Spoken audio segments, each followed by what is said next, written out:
กำลังได้สี่แถวนี่1 2 3 4ก็ยังเฮิงอยู่คุณเอาอดใจรอเด้อ FC ผู้คนขอมาทั้งแขวงสารวัตรแล้วก็อีก FC ท่านหนึ่งบ่ฮู้ว่าทั้งแขวงใดเนาะเพิ่นถามเพิ่นเนาะอันนี้เลยก็ขอโทษขออภัยเด้อเราถ่าหนึ่งคนไข้ไปนำกันเด้อพี่น้องเด้อคนไข้ไปนำกันสบายดีพี่น้องสบายดีคือเก่าตามเคยมื้อนี้สิมาตอบคอมเมนต์ของ FC 2ท่านเพิ่นขอมาเพลงมานะอย่างนี้แหละผู้ขาบ่เคยฟังดอกเพลงมานะก็สิดังแต่อยู่เพลงนี้ครับ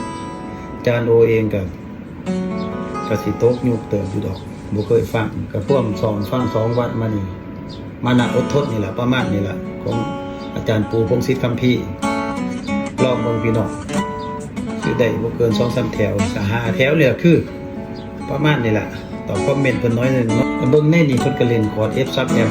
แล้วก็คอร์ด E เนาะขออนุญาตท่านอาจารย์หลายๆท่านเด้ออาจารย์ผู้เพิ่นเป็นถนัดแน่อาจารย์โอมือสมัครเล่นแบ่งปันความเครียดกัน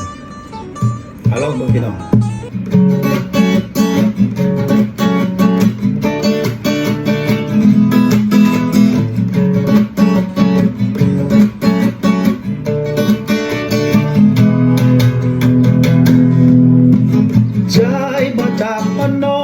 เลยโดนใครหลอก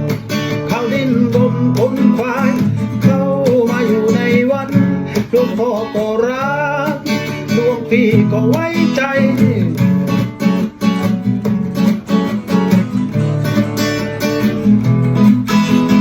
ร่ำเรียนได้ที่หนึ่งใครๆก็ถึงเกียรตินิยมตั้ง2 ใบ